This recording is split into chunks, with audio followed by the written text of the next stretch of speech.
All right, everybody, welcome to the Talent Insights podcast special edition. Call this the Hirewell Data Insights hiring trends for Q2 2022, which if you've tuned in often, we're actually talking about Q1 because this is all previous data. We're not predicting the future. Anyways, brought to you by Hirewell and Sourcewell. And joining me as always, our fearless leader, Hirewell CEO, Matt Masucci. Hi, James. Thanks for having me. You always sound so excited when we start Well, these out. I keep waiting for some sort of a joke, and it didn't come this time. So I was, he left me hanging there. So, so you put this together, and what I thought was interesting, we actually had the trends change a little bit. I honestly felt like the last like two shows, I'm like, oh God, if it's the same thing over and over again, it's going to get boring really quick. But we did notice a few things potentially taper off, but things are still looking positive. But I don't know. Why don't you maybe lead us off here with like what the hiring activity looks like now versus a year ago and from maybe a midpoint last year? Sure. Yeah. I mean, I think for anybody who hasn't seen every single one of these that we've done, the trend has been similar, right? We're busy. Hiring is kind of through the roof. There's really no signs of things slowing. And and again, when you look at a high level, Q1 was extremely busy, right? It was as busy as we've seen it, frankly ever, but for sure in the last 10 plus years. And we saw it across the board, right? So we saw almost 67% increase from Q1 of 2021. And we broke it out by our practice line or functional area. We saw HR was up 211%, tech was up 90%, F&A was up 250%, marketing was up, almost three times where it was a year ago, and then sales was up, 92% as well. So, it's definitely big numbers. Kind of hiring was kind of full tilt across the board, and it really felt that way because from really kind of the first week of January through the end of the quarter, it was kind of going like gangbusters. One thing I thought was interesting was the uptick in like marketing and HR. Was kind of being the biggest areas. So I think you mentioned earlier, marketing was up about 300% and HR was up about 211%, which that was kind of cool. And I think that, and that's not to say anything else tapered off or anything else went down, but just like kind of relative, like how marketing and like, I always think of the hiring cycles in terms of when companies they get their funding, they make their first round and they need to start making moves. It's always sales and tech are kind of the two things. And then historically, everything else like marketing, HR, operations, like some of those other areas kind of lag behind a bit, which I think is what we're seeing. So it's still a positive kind of maneuver, but it seems like we've gotten to the point where a lot of these companies that have been growing for a while are starting to grow some of the other parts of the organization aside from tech and sales, maybe at a higher rate at this point. So. Yeah, absolutely. I mean, as you said, it's not like tech or sales have slowed down, but they just haven't Mm-hmm. been increasing at the same rate. And again, when you look at it a year ago, there wasn't, things were just starting to heat up within like kind of companies hiring within their HR department or their marketing departments. And so as we looked at it progress over time, it is pretty crazy the year over year change. One other thing I wanted to talk about, I try to put the numbers in context. And again, comparing Q1 from 2021 to this past quarter, it doesn't really do, justice. So then I started to look at, all right, how does it compare to Q4? But Q4 is never a great benchmark because of just sort of the fact that things tend to slow down towards the end of the year. So kind of looking at kind of compared to Q3, because Q3 is not only our busiest quarter traditionally, but Q3 of 2021 was our busiest quarter of all time. And numbers were kind of across the board up from, Q1 of 2022 to Q3 of 2021. Yeah. Yeah. So I know I kind of stole your line and that was something you were. Yeah, it's no worries. Yeah. Let's move right along. Yeah. Another big trend, this is another thing that was very different, which I guess leading this off is that contract. There's a pretty big decrease in the amount of contract hiring we saw in Q1 of this year versus Q1 of last year. And that's like a fair comparable because like beginning of the year, budgets get closed. That's kind of where you want to kind of compare two quarters and after quarter. But you mentioned decrease of activity from 46%. And this is like our contract hiring as a percentage of all hiring that we're doing was around 46% versus 19 this past year. What do you think, I guess, is driving that, or what caused the shift and why things are more FTE focused over contract compared to a year ago at this time? Yeah, I mean, I think that's one that I guess in hindsight it makes perfect sense, but I was surprised at how much of a stark difference it was. But again, if you look at where we were a year ago, we're still coming out of a recessionary time, a lot of uncertainty. So a lot of companies were going with bringing on interim talent or contract resources. And, there were enough good people on the sidelines a year ago that you could hire people and bring them on as contractors. But, you fast forward a year and the reason it dropped so massively, again, it's not for lack of trying. I mean, companies still are looking to bring on contractors or contingent labor whenever possible, but they're struggling to do so. There's just not a lot of, great talent that's open to that, especially when, you kind of look at some other variables or other factors. Yeah, the contractor premium, I think, is kind of what we call it. Like classically, to convince someone to take a contract role, you pay them more. Like you make more if you can work an entire year nonstop, fully billable as an independent contractor. You typically make more than you would as a salary. Problem is, like the salaries keep going up. It's not as enticing. There's only so high you can kind of make that premium before it just doesn't make any sense anymore. So Yeah, exactly. talk about this is the other thing too, like the slowdown in recruiter hiring. You had some kind of data on this as well too. Yeah, I mean, last year, we placed just a ton of internal recruiters at clients, right? Like this was something that, during COVID, companies, unfortunately cut pretty deeply when it came to internal talent acquisition, and then the pendulum swung really far the other direction, so they started to hire a lot of internal recruiters.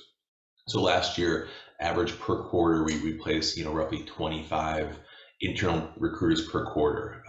And that number dipped to, almost, it was probably down, 40% in Q1 2022. Hmm. But that, yeah, I was gonna say, but there at the same time too, there's an increase in recruiter jobs. Yes. So there's more companies still trying to hire at a higher rate. The problem is there's just not any actual recruiters out there. Like we're at a point in the market, which is music to my ears, but something I never thought I'd see. And it's also, but also kind of creates new challenges Yeah. when companies need to hire more and more recruiters than there are recruiters that actually exist in the marketplace, which is exactly where we are right now. Yeah, it's sort of, I mean, I've made the parallel to hiring engineers, like hiring recruiters is, equally hard or maybe harder. And that's sort of been the challenge with hiring engineers over the last, God, for a long time now, but it's still what we're seeing now. There's a shortage of engineers. There's now a shortage of recruiters. So just because there's, however many thousands of openings for recruiters right now, like there's just not people who are qualified and, willing to look right now. And polling our HR team, which again is the one who places all these internal recruiters. I mean, it's just a variety of reasons. I mean, they say it's just in general taking a lot longer to fill these roles because of lack of talent. They'll get people to the finish line, they'll get a counter offer, or there'll be multi-offer scenarios where people have 3 4 offers they're deciding between, and they'll pick a different one. It's a challenge, and as you said, like there's no shortage of openings. I mean, we're actually seeing 3 times the number of recruiter job openings now as we did, this time a year ago, and roughly, 10% more than we even saw Q4 of 2021. So, it's Yeah. not for lack of trying. Yeah.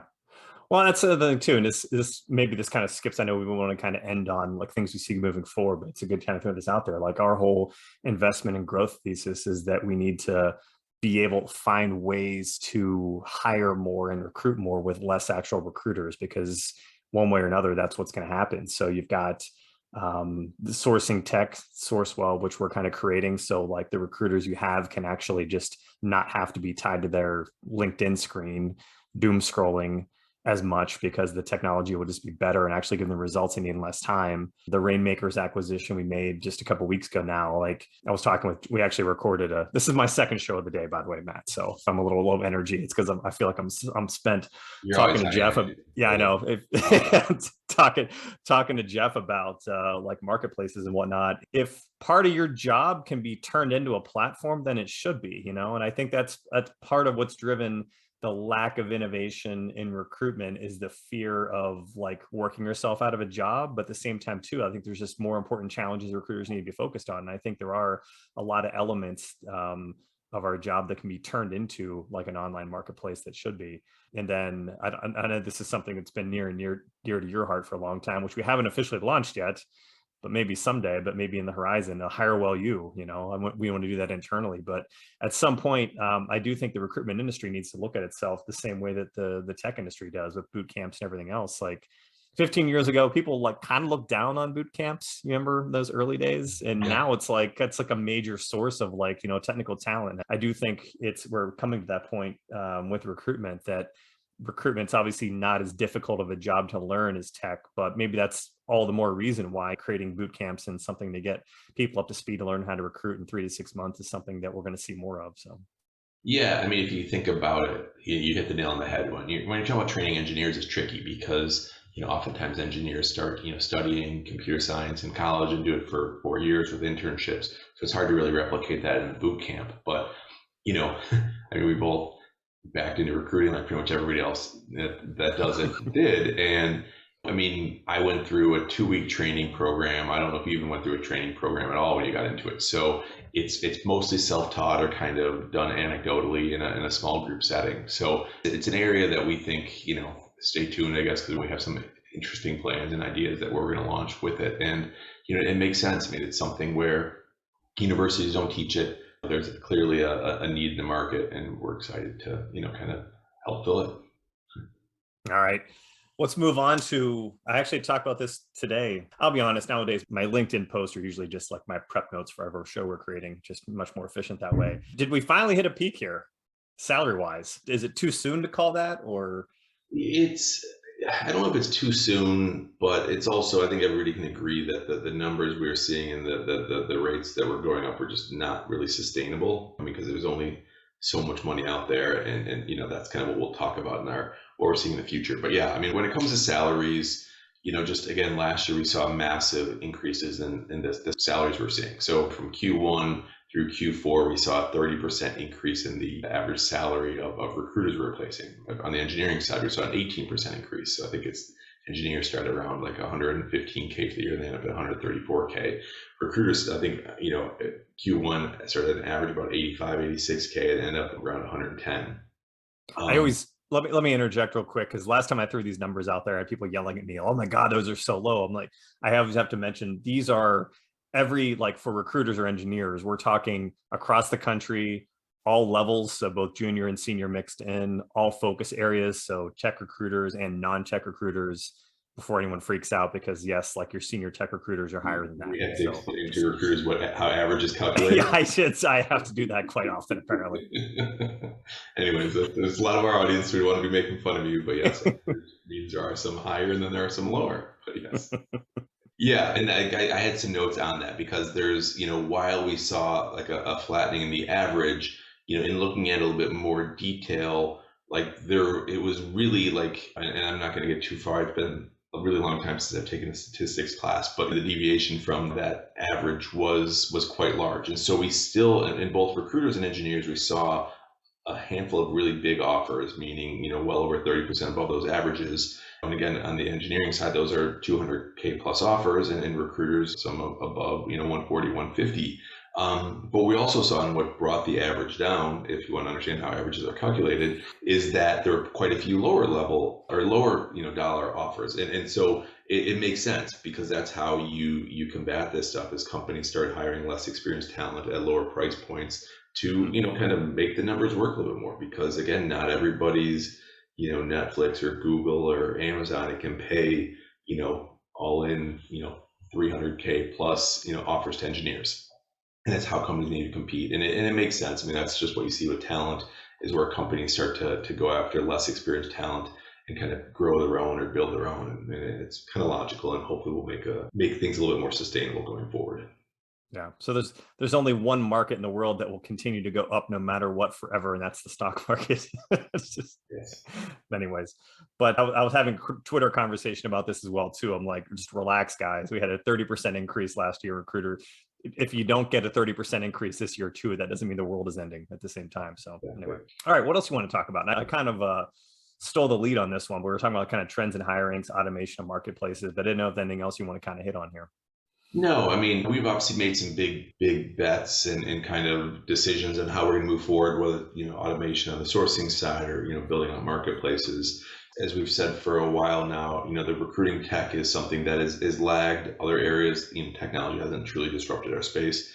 And we see it coming, and we have some ideas for how we can can be a part of it, which we're excited about. But yeah, I know you've talked a lot about it, in length, and I think the rainmakers or the talent marketplaces, niche talent marketplace is one that we're super excited about. And I think both of these will really start coming online over the next, probably 1 to 3 months as we really start to push these out and kind of give our clients different ways to engage and hire talent.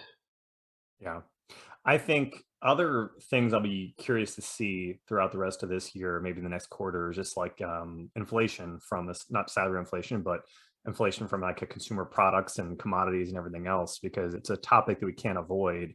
And how is that going to impact cost of living increases that companies give out?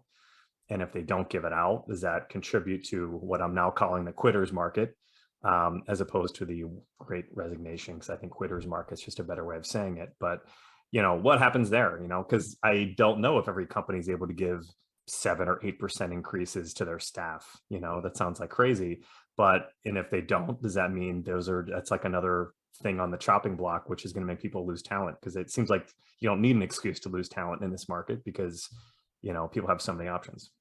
Yeah, and I think the other thing, I mean, rates increasing, again, this is going to get far more technical than I think either of us are really, qualified to talk about. But obviously, we're seeing it already with the NASDAQ dropping, right? With the stock market's down, and that's for publicly traded. What about the companies that are, privately held? Like I've heard stories of them, having a little more difficulty raising money than they previously had. And from a recruiting perspective, we are seeing, kind of a little bit of cracks in the armor where there'll be companies that are either doing a layoff, or what was the company that went under last week? Fast, I believe. I mean, again, a company with, what was it, 500 employees doing under 500K in revenue. Like, yes, those numbers don't quite add up. Like, I think there's gonna be a little bit more of that, where if the growth at all costs isn't going to work, you have a scalable business that can generate revenue and ideally get to profitability at some point in time. And so, it'll be interesting to see what happens. I mean, I think we're still extremely bullish on the hiring market, but we're also being cautious and want to make sure anything we do is going to set ourselves up for success and kind of ability to thrive for the long haul. I don't know. I take the other side of that one. I still believe these markets and valuations will continue being unreasonable and unrealistic to the positive side longer than any of us will care to be able to figure out why. But we'll see. I don't know. So, Yep. anything else you got? That's all I got, man. All right. Well, thanks everyone out there for tuning in to the Talent Insights podcast, part of the Talent Insights series, which is always available for replay on talentinsights.hirewell.com, as well as YouTube, Apple Podcasts, Google Podcasts, Spotify, and Amazon. Matt, thanks again as always. Everyone out there, we will see you soon. Thanks, James. See ya.